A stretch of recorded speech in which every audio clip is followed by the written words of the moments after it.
Welcome to physics Herald. मैंने आज question पूछा था आप लोगों से कि ये तीन जो ट्रक है, इस ट्रक में से कौन सा ट्रक है जो ड्राइविंग कर रहा है, मतलब आगे की तरफ जा रहा है। ठीक है, और ये डायरेक्शन आपको दे रखा है। आपका यही क्वेश्चन था। ये ट्रक नंबर ए है, ये ट्रक नंबर बी है और ये ट्रक नंबर सी है आपका। इसमें अंतर क्या है, यहाँ पर देखिए कि ट्रक ए में जो भी कुछ लिक्विड रखा हुआ होगा वो इस शेप का बन गया है। ट्रक बी में आपका इसी शेप का है, मतलब इसमें कोई चेंज नहीं आया है। और ट्रक सी में जो लिक्विड है वो इस तरह से शिफ्ट हो गया है।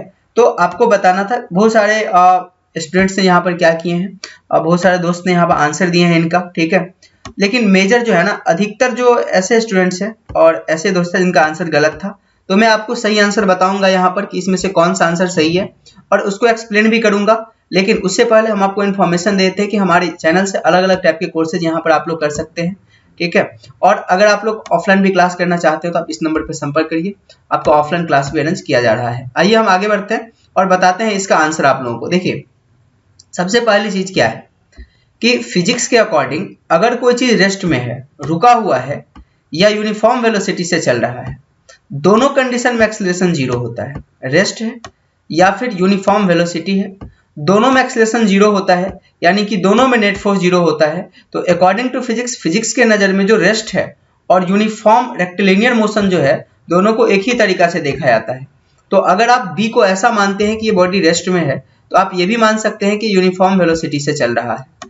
ठीक है, तब भी इसका ये रेस्ट वाला है, क्योंकि आप लोग को ये कॉमन चीज दिमाग पे हिट कर रहा है कि रुका हुआ रहेगा तो इसका ये पूरा स्थिर रहेगा और इसके जो ये शेप है उसमें कोई परिवर्तन नहीं आएगा। ये सोचना सही है आपका, बट इसी में आप ये भी सोचिए कि यूनिफॉर्म वेलोसिटी में भी तो हो सकता है, तब भी तो रेस्ट में कहा जाएगा क्योंकि उसके पास एक्सीलरेशन जीरो होगा।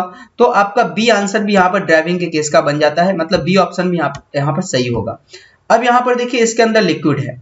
अगर यहाँ पर इसके पास एक्सीलरेशन होगा, आगे की तरफ होगा एक्सीलरेशन, मतलब वेलोसिटी धीरे धीरे बढ़ रहा होगा, तब इस लिक्विड पे क्या कर रहा होगा, ये जो टैंकर है ना, ये ट्रक है, वो पीछे की तरफ फोर्स लगा रहा होगा, जिसको हम लोग सूडो फोर्स के नाम से भी जानते हैं। या फिर आप इसको बोल सकते हैं, ये जो लिक्विड रखा हुआ है एक नॉन इनर्शियल फ्रेम में रखा हुआ है, एक मूविंग फ्रेम में रखा हुआ है, और इसमें रखने के बाद एक पीछे की तरफ, अगर इस ट्रक का एक्सीलरेशन आगे की तरफ ए है तो इसमें एक पीछे की तरफ फोर्स लगता है। ठीक है, इसका मास इंटू एक्सीलरेशन, और पीछे की तरफ फोर्स लगने की वजह से इसका शेप इस प्रकार से हो जाएगा। ठीक है, अब तो इसका मतलब है कि ये भी आपका चल रहा है।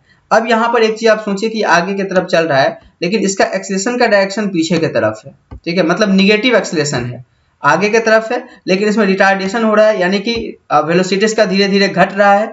तब क्या होगा, वेलोसिटी धीरे धीरे घटेगा, तब यहाँ पर क्या होगा कि ये जो ट्रक है, ये ट्रक का जो एक्सीलरेशन होगा इधर होगा, और तब इस पर जो फोर्स लगेगा यहाँ पर, ये इसके उल्टा डायरेक्शन में लगने लगेगा।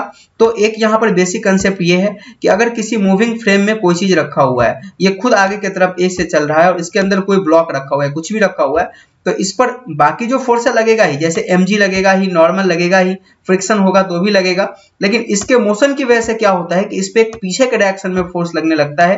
ठीक है, तो यहाँ पर इसमें क्या है, मोशन इधर है लेकिन एक्सीलरेशन इधर है, तो इसीलिए फोर्स इसमें इधर इस डायरेक्शन में लगेगा।